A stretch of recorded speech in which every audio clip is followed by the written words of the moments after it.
ನಮಸ್ಕಾರ,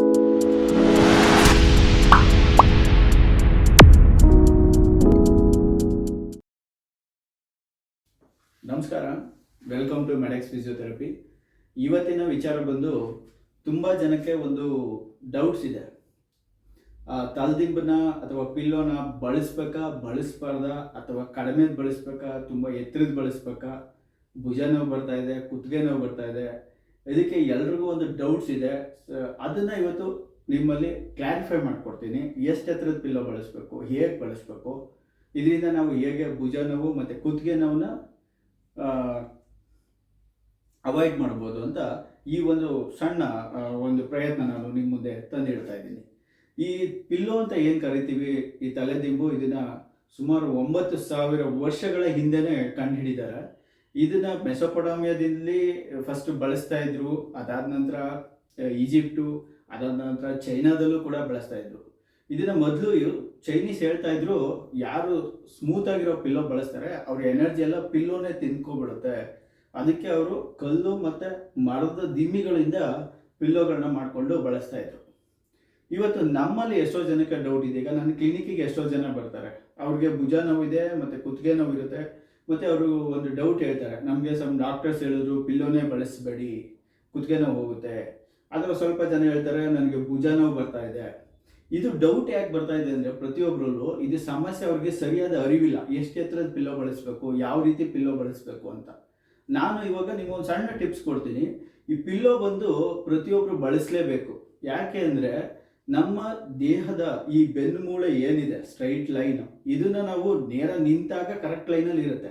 ಬಟ್ ಅದೇ ನಾವು ಮಲಗಿದಾಗ ಏನಾಗುತ್ತೆ, ನಾವು ಪಿಲ್ಲೋ ಬಳಸಲಿಲ್ಲ ಅಂದರೆ ಕತ್ತು ಒಂದೇ ಕಡೆ ಬಾಕೋಗ್ಬಿಡುತ್ತೆ. ಹಿಂಗೆ ಬಾಗಿದ ತಕ್ಷಣ ಏನಾಗುತ್ತೆ, ನಾವು ಪಿಲ್ಲೋ ಯೂಸ್ ಮಾಡಿಲ್ಲ ಅಂದರೆ ಇಲ್ಲಿಂದ ನರ್ವ್ಸು ನಮ್ಮ ಭುಜಕ್ಕೆ ಸಪ್ಲೈ ಆಗುತ್ತೆ, ಅಥವಾ ಈ ಸ್ಪೈನಲ್ ಕಾರ್ಡು ಸಂಪೂರ್ಣ ನಮ್ಮ ಬೆನ್ನುಮೂಳೆಗೆ ನರಗಳು ಈ ಕುತ್ತಿಗೆ ಮುಖಾಂತರನೇ ಕೆಳಗಡೆ ಹೋಗೋದು.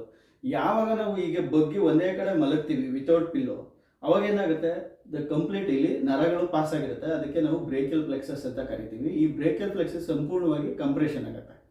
ಈ ಕಂಪ್ರೆಷನ್ ಆಗ್ಬೇಕಾದ್ರೆ ನಮ್ಮ ದೇಹ ಸುಮ್ಮನೆ ಇರಲ್ಲ. ಇದನ್ನ ಅವಾಯ್ಡ್ ಮಾಡಿ ಅಂತ ಹೋಗಿ ಕೈ ಸಪೋರ್ಟ್ ಕೊಡುತ್ತೆ. ನಾವು ಮಲ್ಕೋಬೇಕಾದ್ರೆ ಏನು ಮಾಡ್ತೀವಿ, ವಿತೌಟ್ ಪಿಲ್ಲೋ ಇದ್ದಾಗ ಕೈ ಸಪೋರ್ಟ್ ಕೊಡುತ್ತೆ. ಆದರೂ ಕೂಡ ನಮಗೆ ಈ ಗ್ಯಾಪ್ನ ಫಿಲ್ ಮಾಡೋಕ್ಕಾಗಲ್ಲ. ಅದರಿಂದ ಈ ನರ್ವ್ಸ್ ಕಂಪ್ರೆಷನ್ ಆಗಿ ಭುಜ ನೋವು ಮತ್ತು ಕುತ್ತಿಗೆ ನೋವು ಈ ಎರಡೂ ಬರುತ್ತೆ. ಇದನ್ನು ಯಾವ ರೀತಿ ಪ್ರಿವೆಂಟ್ ಮಾಡಬೇಕಂದ್ರೆ, ನಾವು ಸರಿಯಾದ ಹೈಟ್ ಪಿಲ್ಲೋ ಬಳಸಬೇಕು. ಎಷ್ಟು ಹೈಟ್ ಪಿಲ್ಲೋ ಬಳಸಬೇಕು ಪ್ರತಿಯೊಬ್ಬ ಮನುಷ್ಯನಿಗೆ? ಎಲ್ಲರಿಗೂ ಒಂದೇ ಹೈಟ್ ಪಿಲ್ಲೋ ಬಳಸಬೇಕಾ? ಇಲ್ಲ.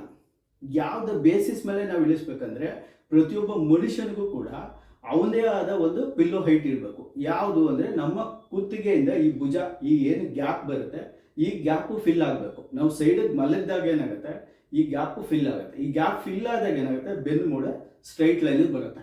That is a major importance. ಈಗ ಎಷ್ಟೋ ಜನ ನಮ್ಮಲ್ಲಿ ಹೇಳ್ತಾರೆ, ಅಯ್ಯೋ ಡಾಕ್ಟರ್ ಹೇಳಿದ್ರು ಪಿಲ್ಲೋನೇ ಬಳಸಬೇಡಿ. That's a very wrong. ಯಾರು ಅದನ್ನು ಫಾಲೋ ಮಾಡಬೇಡಿ. ಕರೆಕ್ಟಾಗಿ ಹೈಟ್ ಆಗಿರೋ ಪಿಲ್ಲೋನೇ ಯೂಸ್ ಮಾಡಿ. ನಿಮ್ಮ ಕುತ್ತಿಗೆಯಿಂದ ಈ ಭುಜ ಏನು ಗ್ಯಾಪ್ ಇದೆ ಅಷ್ಟು ಎತ್ತರ ಬಳಸಿ. ಮತ್ತು ಸ್ಮೂತ್ ಇರೋ ಪಿಲ್ಲೋ ಬಳಸಬೇಡಿ. ಅದನ್ನು ಚೈನೀಸೇ ಹೇಳಿದ್ದಾರೆ, ಸ್ಮೂತ್ ಇರೋ ಪಿಲ್ಲೋ ನಿಮ್ಮ ಎನರ್ಜಿನೇ ಕಿತ್ಕೊಳ್ಳುತ್ತೆ. ಅದು 100% ರಿಯಲ್. ನೀವೇನಿದ್ರು ಇದನ್ನು ಫಿಲ್ ಮಾಡುವಂಥ ಸ್ಟ್ರಾಂಗ್ ಇರಬೇಕು ಪಿಲ್ಲೋ, ಟಫ್ ಇರಬೇಕು. ನಾವು ಈಗ ಹತ್ತಿದು ತಲೆದಿಂಬುಗಳನ್ನ ಮಾಡ್ತಾರೆ ಅಂಗಡಿಗಳಲ್ಲಿ, that is more than enough. ಆ ಪಿಲ್ಲೋಗಳು ಸಂಪೂರ್ಣ ನಿಮಗೆ ಸಪೋರ್ಟ್ ಕೊಡುತ್ತೆ. ಮತ್ತು ಈ ಡಬಲ್ ಪಿಲ್ಲೋ ಹಾಕೊಂಡು ಮಲ್ಕೋತಾರೆ ಎಷ್ಟೋ ಜನ, ಈ ಥರ ಗೋಡೆ ಥರ. ಇದು ಹೈಲಿ ಡೇಂಜರು. ಇದರಿಂದ ಭುಜ ನೋವು ಜಾಸ್ತಿ ಆಗುತ್ತೆ.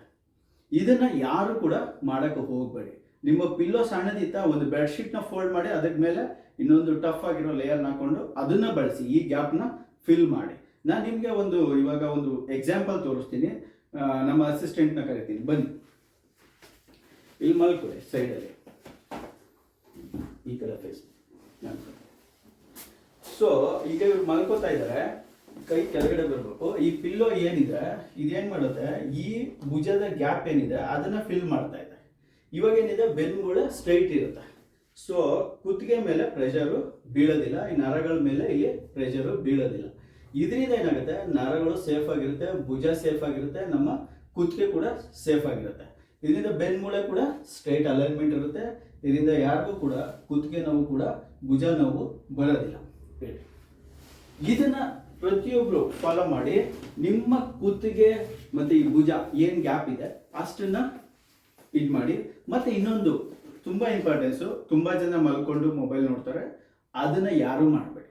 ಅದರಿಂದ ಸಂಪೂರ್ಣ ನಮ್ಮ ಕರ್ವೇಚರ್ ಹಾಳಾಗುತ್ತೆ, ಪ್ರೆಷರು ಬ್ರೇಕಲ್ ಫ್ಲೆಕ್ಸಸ್ ಮೇಲೆ ಬೀಳುತ್ತೆ, ಡಿಸ್ಕ್ ಬಲ್ಜ್ ಆಗುತ್ತೆ, ಭುಜ ನೋವು, ಕೈ ನೋವು ಬರುತ್ತೆ. ಇದು ನಮ್ಮ ಒಂದು ಪ್ರಯತ್ನ. ಪ್ರತಿಯೊಬ್ಬರು ಅಳವಡಿಸ್ಕೊಳ್ಳಿ. ಈ ಒಂದು ಸಂದೇಶನ ನಿಮ್ಮಷ್ಟಕ್ಕೆ ನೀವು ಅಷ್ಟಕ್ಕೆ ತಿಳ್ಕೊಬೇಡಿ, ಇದನ್ನು ಹೆಚ್ಚೆಚ್ಚು ಜನಕ್ಕೆ ಶೇರ್ ಮಾಡಿ, ಮತ್ತು ನಮ್ಮ ಚಾನಲ್ನ ಸಬ್ಸ್ಕ್ರೈಬ್ ಮಾಡಿ. ಇದೇ ರೀತಿ ಒಳ್ಳೊಳ್ಳೆ ಟಿಪ್ಸ್ಗಳನ್ನ ನಿಮಗೆ ಫ್ಯೂಚರಲ್ಲಿ ನಾನು ಕೊಡ್ತಾ ಹೋಗ್ತೀನಿ, ಪ್ರತಿ ದಿವಸ ಅಪ್ಡೇಟ್ ಮಾಡ್ತಾ ಹೋಗ್ತೀನಿ. ನಮ್ಮ ಚಾನಲ್ನ ಇದು ವಿಡಿಯೋನ ವೀಕ್ಷಣೆ ಮಾಡೋದಕ್ಕೆ ಧನ್ಯವಾದಗಳು. Thank you.